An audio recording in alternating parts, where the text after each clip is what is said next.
My name is Jack Miller, and the night my daughter screamed in my face, "You're nothing without us," was the same night her husband laughed and clapped like he'd won a war. But what they didn't know was, the man they called useless had the power to turn their perfect life into dust. And I did. I'm glad to have you here.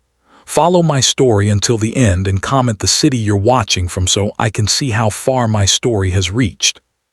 I never thought I'd end up living under the same roof with my daughter again, especially not like this. After my wife, Susan, passed away 5 years ago, I stayed alone for a while. I didn't mind it at first. The silence, the stillness, everything reminded me of her. But as I got older, it got harder.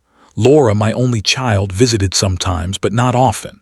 Then one day, she and her husband Brian showed up, said they were in a tough spot.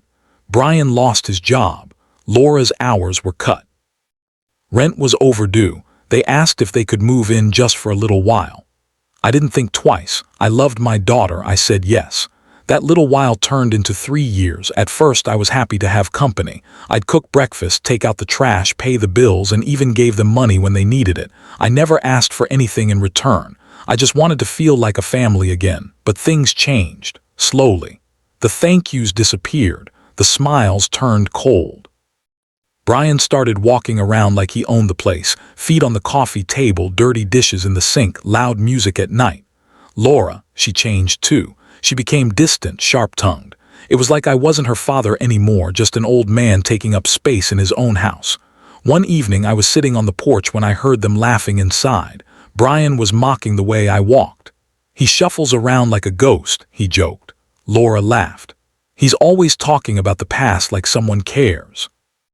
My heart ached, but I stayed silent. I told myself maybe they were just tired, stressed. Maybe they didn't mean it, but it kept happening. The snide comments, the disrespect, the way Brian would roll his eyes when I tried to join a conversation. Then came that dinner. A normal Tuesday, I had cooked spaghetti. They didn't thank me. Laura scrolled her phone. Brian chewed loudly. I asked Laura how work was going. She shrugged. Brian smirked and said, "Work's fine." Like some people here who have been retired for what, a decade, must be nice doing nothing all day. I let it slide.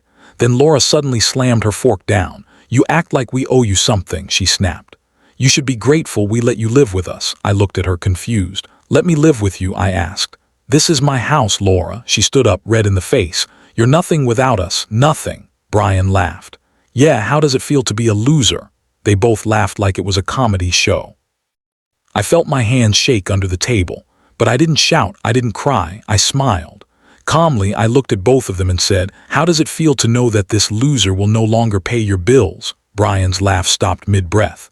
Laura's mouth hung open. The silence that followed was heavy. I stood up, picked up my plate, and walked into the kitchen. I didn't say another word. That night I couldn't sleep. Not from anger, but from clarity. Something inside me clicked. I had given everything to these two. My home, my money, my peace. And in return they gave me mockery, cruelty, and humiliation. I knew what I had to do, but I would not scream, I would not beg, I would act. The next morning I called my old friend Michael, a lawyer. He was surprised to hear from me, but happy. I told him I needed help shifting my property title and updating my will. We scheduled a meeting for that Friday. In the meantime, I said nothing to Laura or Brian. I still made breakfast, still smiled when they walked past, but in my mind I was already packing. When I was young, I never imagined old age would feel like this, being treated like a burden by the one person you raised with love. But I guess when people grow up, they sometimes forget who held their hands when they were small. That night, while I sat on the edge of my bed, I thought about Susan. What would she have said? Probably, "Don't let them walk over you, Jack. You're not weak." And she was right. I had allowed them to steal my dignity one insult at a time. No more. Friday came quickly. I wore my best shirt, the one Susan had gifted me years ago. I left early, told Laura I was going for a walk. She didn't look up from her phone. At Michael's office, we got everything moving, the house title, my accounts, and my will.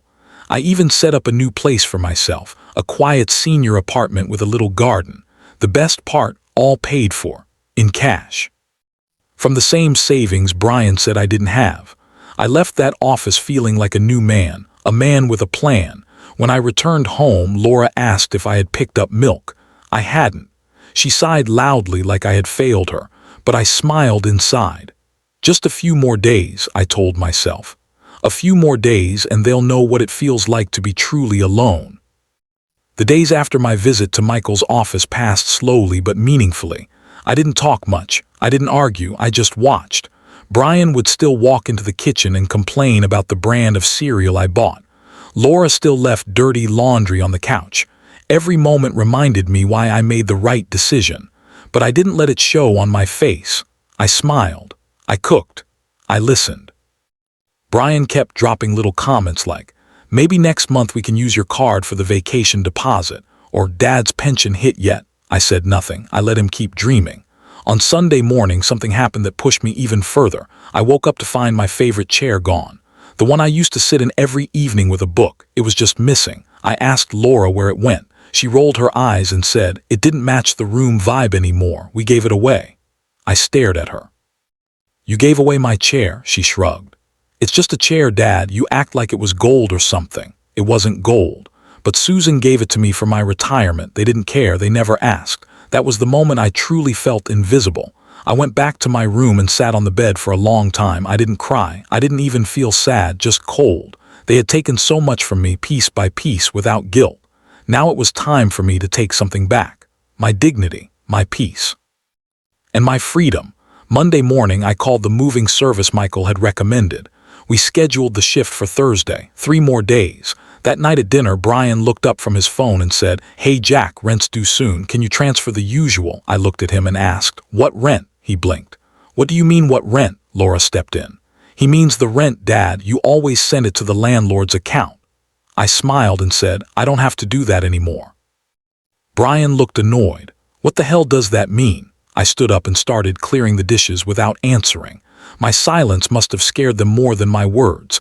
That night Brian came knocking at my door. "Are you okay, old man?" he asked, fake concern all over his face. "You've been acting weird lately." I looked him in the eyes and said, "I've never been better." The next day Brian stayed home from wherever he usually pretended to work. He kept hovering around the house. Laura tried being nice again. "Want tea, Dad?" she asked. I nodded, took the tea, and poured it into the sink when she left. I wasn't thirsty. I just didn't want her thinking I was warming up. On Wednesday night, I packed my things quietly. Not much, just a few bags, old photos, my books, and Susan's letters. I left everything else. Let them keep the furniture. Let them keep the TV. Let them keep the silence they created. On Thursday morning, before they woke up, the movers arrived. I had given them the side key so they wouldn't knock loudly. They worked fast. In 2 hours, everything I cared about was loaded in the truck. I left a note on the kitchen table. Nothing dramatic, just a few lines. "The bills are no longer mine. The house is no longer yours. Your words have consequences. Good luck." By the time Laura came out of her room, I was already gone. I watched from the car window as she stood frozen at the door, reading the note. Her eyes darted around the empty living room. Brian ran out a moment later, yelling, "What the hell is going on?" But I didn't stop the car. I didn't wave. I didn't look back. The senior apartment was peaceful, clean, quiet. The manager, Ms. Clara, was a kind woman in her 60s who offered me tea and a tour. I set up my new place exactly how I wanted it. I put Susan's photo on the mantel, hung my painting, sat on my new recliner. That first night I slept better than I had in years. No slamming doors. No loud music, just silence, the good kind. The next day my phone rang. Laura, I ignored it. She texted, "We need to talk." I didn't reply. Brian tried calling after her. I blocked him. Later that evening, someone knocked at the apartment gate. I peeked through the window. It was Laura. I opened the door just a little. She looked different, not angry, just tired. "Dad, can we talk?" she asked softly. I stepped outside but didn't invite her in. She looked around and said, "You actually moved." I nodded. "I did," she sighed. "Why didn't you tell us?" I stared at her. "Would you have listened?" She looked down. "Brian's freaking out. The bank says the mortgage isn't paid. The lights might get shut off. The car under your name. What's going on?" I folded my arms. "That's your problem now." Her eyes welled up. "You can't do this to us." I smiled faintly. "I already did." "We didn't mean what we said," she whispered. I raised my eyebrows. "Then why did you keep saying it?" She had no answer. I turned to go back inside. "I just want you to understand," I said, "that I didn't leave to hurt you. I left to protect myself." She didn't chase me. She just stood there staring at the door as it closed. That night I sat in my chair and listened to the wind outside. I didn't feel guilt. I felt light, like a storm had passed. For the first time, I wasn't living for anyone else. I was living for me.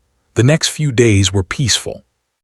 I joined the community breakfast club, met a few other retired folks, Jim, who used to be a firefighter, and Martha, who baked cookies every Sunday. I even started painting again. One afternoon, while sitting on a bench outside, Jim said, "You look like a man who just escaped a cage." I laughed. "Something like that." He nodded slowly. "Feels good, doesn't it?" I looked at the sky. "It feels like breathing again." Of course, Laura didn't give up easily. She called a few more times. Sent emails. Even showed up once with flowers, but I never invited her inside. I didn't hate her, I just didn't trust her anymore. Not yet, maybe not ever. She had years to be kind and chose not to be. Now she had time to reflect. I wasn't punishing her. I was just removing myself from her control. People think old age makes you weak, but sometimes it gives you clarity, the strength to walk away, to say, enough. I had finally said it, and I meant it. Weeks passed and I didn't hear from Laura again. The silence surprised me. After all the noise they used to make in my house, all the insults, all the commands, I thought they'd try harder to pull me back in, but nothing. I thought maybe they moved out, maybe Brian left her, or maybe they were just sitting in that cold house with no electricity, no Wi-Fi, and no money, finally realizing how much I had carried them. I didn't care to know. I had a new life now, one that didn't revolve around being used. Every morning I'd wake up early, open my window, and listen to the birds. I'd make my own coffee, warm some toast, and sit in my new chair, my chair. Not the one they gave away, not something borrowed. I bought it with my money for myself, and every time I sat in it, I felt like I had reclaimed something they stole from me. The community center had a small art room. I started going every Thursday. I hadn't touched a paintbrush in over a decade, but my hands still remembered. One morning, while painting a quiet river scene, Martha walked over. "That's beautiful, Jack," she said. "Looks like peace." I smiled. "It is peace." She sat beside me and asked gently, "What made you start painting again?" I didn't explain the whole story. I just said I needed to remember who I was before I became someone's wallet. She didn't ask more. That's what I liked about people here. They didn't pry. They just saw you. One afternoon, Jim brought over his grandkids. "This is Mr. Jack," he said. "He paints." The kids looked at me wide-eyed. "Cool," one of them shouted. "Can you teach us?" I laughed. "Only if you promise not to spill paint on my shoes." They giggled and sat beside me. That day I painted a bright yellow field while two little hands dipped brushes into every wrong color, but I didn't mind. I was surrounded by joy. Not demands, not expectations, just life. Then one rainy evening my phone buzzed again. Unknown number. I ignored it. A few minutes later a message popped up. "Dad, please, it's Laura. I need to talk to you. I made a mistake. Please call me back." I stared at the screen for a while. My thumb hovered over the delete button, but I didn't press it. I turned the phone over and set it on the table. Let her sit with her silence now. The next morning, Ms. Clara knocked at my door. "Jack, someone left a letter for you at the front desk." I thanked her and opened the envelope. It was handwritten. Laura's handwriting. "Dad, I know I hurt you. I've been too proud to admit it, but you were right. Brian's gone. He left 3 weeks ago, took everything and disappeared. I'm drowning in bills. I can't sleep. I cry every night. I'm not asking for money. I just want to talk, please." For a moment I felt the old ache in my chest. The father in me wanted to fix things. To go over, bring groceries, pay the electric bill, and hold her like she was 5 again. But the man I am now, the man I became after they pushed me too far, he stayed sitting. I folded the letter and put it away. That evening I went for a walk. The rain had stopped and the pavement still smelled wet. A boy passed me on a skateboard waving. "Hi, Mr. Jack," I waved back. The world felt light. That night I sat by the window and read Susan's old journal. Her handwriting was neat, careful. On one page she had written, "Kindness is not weakness, but letting people step on your kindness is." I closed the book and whispered, "I hear you." The next few days Laura didn't call. No messages, no more letters. I thought maybe she finally gave up. But on Sunday, while I was having coffee with Martha and Jim in the courtyard, Ms. Clara came out and said, "Jack, your daughter is here. She's outside the gate." I looked up. Jim raised his eyebrows. "You want us to walk away?" I nodded. "Please." They gave me a gentle pat and left. I walked slowly to the gate. Laura was standing there in a soaked coat. Her eyes were red, her cheeks pale. She looked nothing like the sharp, proud woman who once called me nothing. She looked like the girl who used to fall asleep in my lap after school. "Hi, Dad," she said. I didn't reply, just waited. She took a breath. "I lost everything. Brian emptied the joint account, took the car, left a note saying I was too much baggage." Her voice broke. "I don't blame you if you hate me." I looked at her and said, "I don't hate you." Her eyes lit up. "Really?" I nodded. "But I don't trust you either." Her shoulders slumped. "That's fair," she whispered. I could have let her in. I could have said, "Come inside, warm up." But I didn't. Instead, I said, "You'll get through this. Maybe now you'll learn to stand on your own." She nodded slowly, wiped her eyes, and said, "I'll go." As she turned, I called out, "Laura." She stopped. "Yes. You were right about one thing," I said. "I'm nothing without dignity, and I got it back." She gave a small smile. "I'm glad, Dad." I watched her walk away. She didn't look back. That evening, I sat with Jim and Martha again. We shared stories, cookies, and laughter. For the first time in years, my heart didn't feel pulled in two directions. I didn't feel responsible for anyone but myself. People say old age is the end of the story, but for me, it was the beginning. I found myself again, not in Laura's apology, not in Brian's absence, but in the quiet strength of choosing peace. The man they called useless had found his worth, and this time I wasn't giving it away. I didn't hear from Laura for a while after that last rainy visit. I didn't expect to. There was no shouting, no begging, no drama, just quiet acceptance. And that silence, it felt good, like a door had closed, not out of anger but out of peace. I didn't hate her, I didn't love her any less, but I had finally chosen to love myself too. Every morning I followed a little routine. Wake up at 6:30, stretch by the window, make my black coffee, and walk around the garden. The flowers weren't perfect, some were even dying, but they were mine to care for. I found beauty in that. Ms. Clara asked me to lead an art activity on Saturday mornings. At first I hesitated. I wasn't a teacher, I wasn't even that good. But she smiled and said, "You don't need to be perfect, just present." So I said yes. That Saturday, 5 people showed up, 2 women, 1 man in a wheelchair, and 2 teenage volunteers. I passed out brushes and let them pick their own colors. I painted quietly, showing by doing. Nobody judged, nobody mocked, nobody rolled their eyes. It was the first time in years I had been in a room where my voice mattered. One of the teens, Lily, said, "You're really good, Mr. Jack. You ever sell your work?" I laughed. "I barely finish it." She smiled and said, "You should." That stuck with me. That evening I sat at my small desk and looked at the canvas I'd been working on for weeks. A mountain, soft blue sky, trees bending with wind. I added a little figure on the hilltop.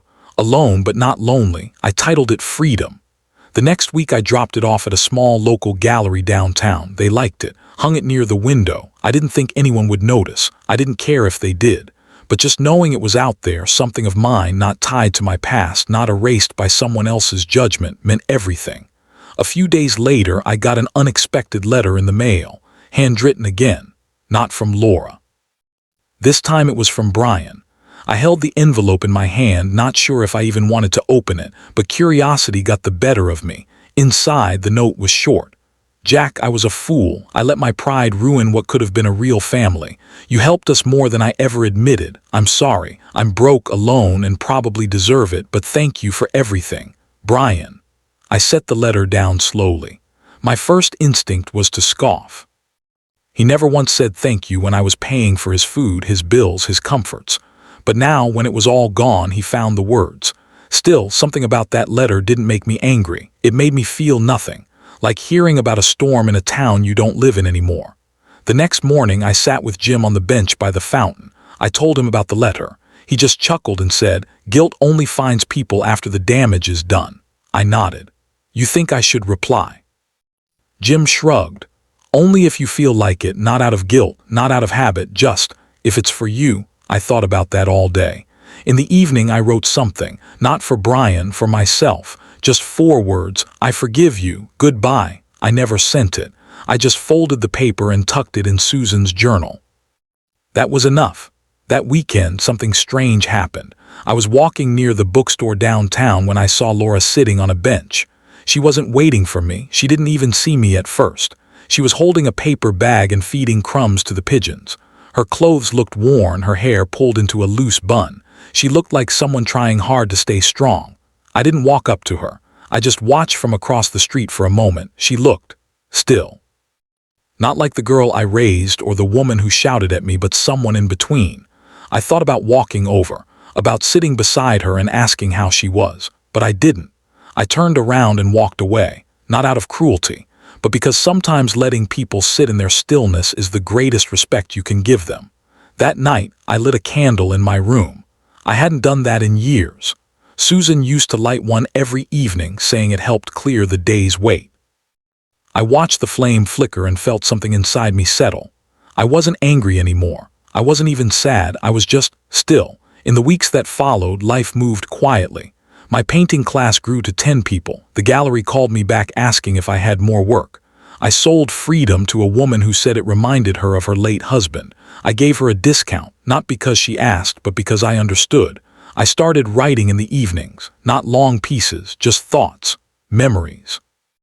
Little lessons. One night I wrote, respect should not have to be earned through sacrifice, it should be returned with love. Another day, silence is not weakness, it's where strength grows roots. I never thought of myself as a writer, but somehow I had more to say now than ever before. Then one Monday afternoon, while watering the garden, Ms. Clara walked over with a smile. "You have a visitor," she said. I sighed softly. "Laura," she shook her head. "Nope, a young lady named Lily. Said she's one of your students."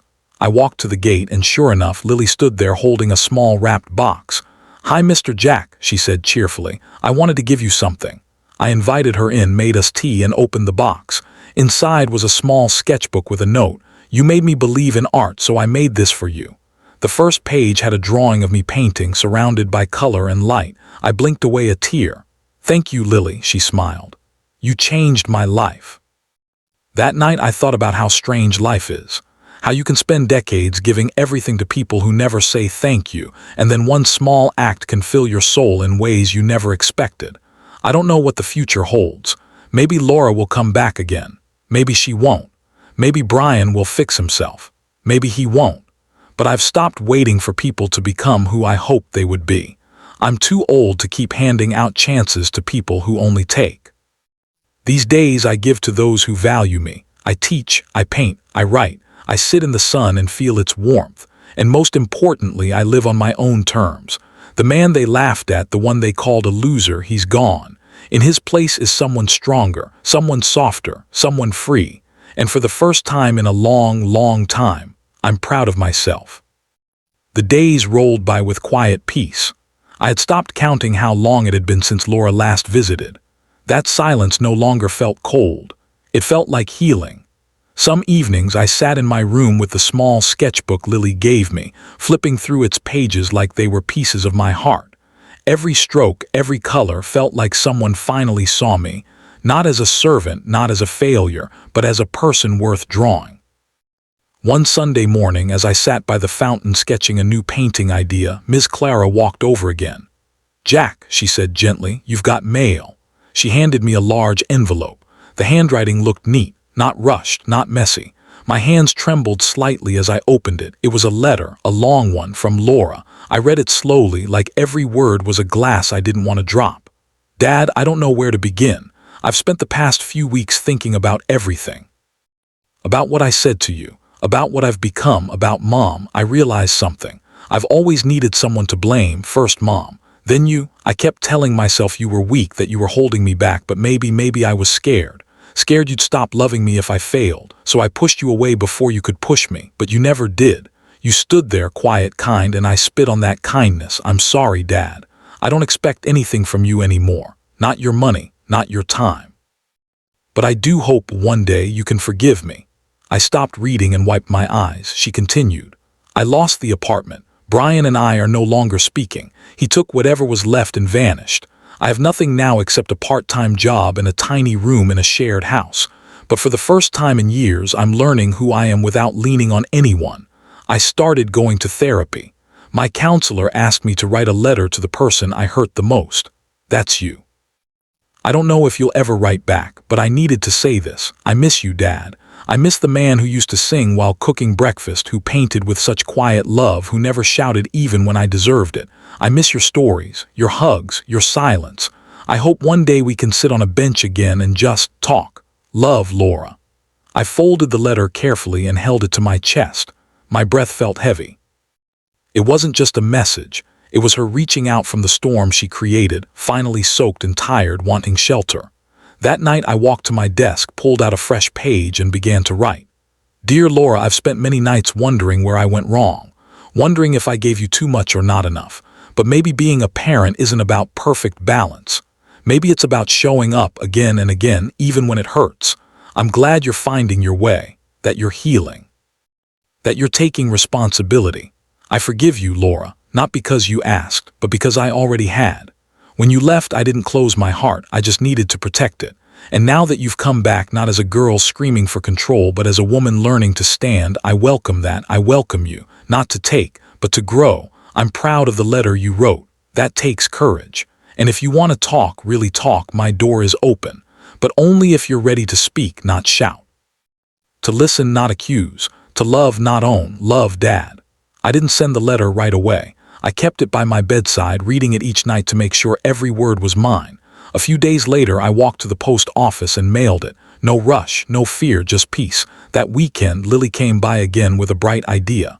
You should host a little art show, Mr. Jack. We could decorate the community center, hang your work, maybe even raise money for supplies. At first, I laughed. Me, a show. She nodded with that teenage confidence. You're amazing, people should see what you've done. I said yes. We planned it for 3 weeks later. The community center buzzed with activity. The residents helped paint signs, Jim brought in snacks. Ms. Clara arranged flowers. I named the show Second Bloom. On the day of the event, I stood by my paintings, unsure if anyone would come. But they did, dozens, neighbors, staff, even strangers. I watched as people pointed at my work and whispered kind things. An old man said, "That one feels like forgiveness." He was pointing at the mountain painting. I smiled. That's exactly what it is. Just as I was about to pack up, I felt a familiar presence behind me. I turned. Laura stood in the doorway. She looked nervous, holding nothing, wearing simple clothes, her eyes soft with something new. Not pride, not guilt, just hope. I didn't move. I let her come to me. "Hi, Dad," she said quietly. "Hi, Laura," I replied. She looked around. "This is beautiful, all of it." I nodded. "Thank you," she swallowed hard. "Do you want to sit just for a bit?" I looked at the empty bench near the window and motioned for her to follow. We sat down. Silence came first. Not awkward, not cold, just gentle. "I read your letter," she finally said. "I cried," I nodded. "I cried writing it." We both laughed a little. She wiped her eyes. "I don't expect things to go back to what they were." "They shouldn't," I said. "We're not the same people anymore." She smiled. "Maybe that's a good thing." For the next hour we talked, about her job, about my art, about Mom. We didn't fix everything. We didn't need to, we just connected like two people starting over, not because they had to, but because they finally wanted to. That night after she left, I sat alone with a quiet heart. No guilt, no weight, just peace. Forgiveness, I realized, wasn't a door you push open. It's one you gently unlock when both sides are ready. And that evening, for the first time in decades, we both were. After that day, Laura and I didn't become best friends overnight. That's not how real healing works, but she did visit more often. Sometimes she brought over homemade cookies, sometimes just silence. We'd sit together, watching the birds outside the kitchen window. She no longer complained about how small the room was. She no longer raised her voice. One afternoon, she showed up with a stack of books.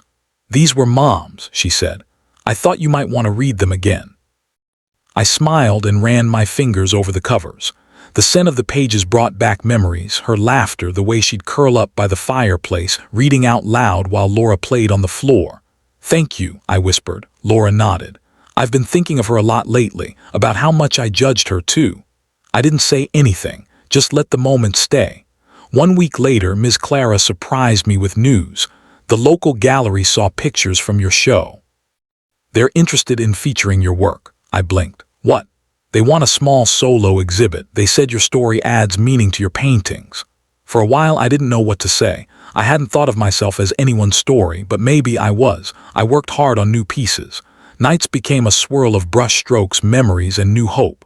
Sometimes Laura came to watch me paint. She never interrupted, just sat with tea, sketching quietly beside me. Then came the night before the gallery show. I was nervous. My hands wouldn't stop shaking. "What if no one shows up?" I asked her. Laura smiled. Then we'll go eat ice cream and laugh about it, but they will asterisk show up, because your art matters. You matter, she added softly. I felt something warm in my chest. For the first time in years, those words didn't feel hollow. The gallery night came. The walls were filled with my journey, paintings of mountains, rain, doorways, torn family portraits slowly stitched together in colors. Dozens of guests arrived. They asked questions, stared at my work, and some even cried. I stood there quiet, letting them feel whatever they needed to feel. Suddenly, someone tapped my shoulder. I turned around. It was Brian, the man who once laughed in my kitchen, the same man who called me a loser, but he looked different now, paler, skinnier, eyes full of tiredness. "Jack," he said, avoiding eye contact. "Can we talk?" I nodded, even though part of me didn't want to. We stepped outside. He cleared his throat. I came to apologize for what I said that night, for everything, really. I didn't answer, I just waited. Laura told me about how you helped her, about the letter, about all this. He waved a hand toward the gallery window. You were right, I treated you like a wallet, not a person. I was selfish. And now, well, I have nothing left. I lost the business, friends. Even my family stopped picking up my calls. I guess I'm finally feeling what it means to stand alone. I looked at him for a long time, not with hate, not even anger, just clarity. I hope you find your way, I said simply. He blinked. That's it? Yes, I replied, because I don't need your apology to move on. I already have. I walked back inside, leaving him standing under the street lamp, surrounded by his regrets. Laura watched from across the room. She didn't ask anything, just gave me a nod like she understood. That night after the show, I stood in front of my favorite painting, a field with an empty chair facing the sunrise. It wasn't sad, it was peaceful. It said, "There's space for new beginnings." The next morning, I received a phone call. Lily had nominated me for a local award, Heart of the Community. I was speechless, me. An old man who used to be laughed at by his own family, now honored for inspiring people with my quiet strength. Life truly had changed. A few days later, Laura brought over something, a small wooden frame. Inside it was a photo of me painting in the garden, sunlight on my face. Underneath she had written in soft cursive, "To the man who taught me what strength really looks like." I hugged her tighter than I had in years. She whispered, "Thank you for not giving up on me." I whispered back, "Thank you for coming back." That evening we cooked together for the first time in decades, laughed over burnt garlic bread, talked about Mom. Listened to old songs on the radio. It wasn't a fairy tale. It wasn't perfect, but it was real, and that made it beautiful. Just when I thought things couldn't get better, I got another surprise. Miss Clara told me the gallery wanted to buy one of my paintings permanently. They want to hang it in the entrance, she said. The one with the open window and cracked wall. They said it represents broken things still having value. I smiled. That painting was about me. And now it would hang where others could see it every day. Maybe it would give them hope too. Maybe they'd look at it and say, if that man could heal, maybe I can too. A month after the gallery night, I received a letter in the mail. Handwritten, no return address. The writing was careful, almost nervous. I opened it slowly, expecting maybe a thank you from someone who saw my art, but it wasn't that. It was from Brian. "Jack, I know I said sorry at the gallery, but I wanted to write it down. I've been sober for 2 weeks. I'm in therapy, and I'm working at a bookstore part-time. I'm not asking for anything.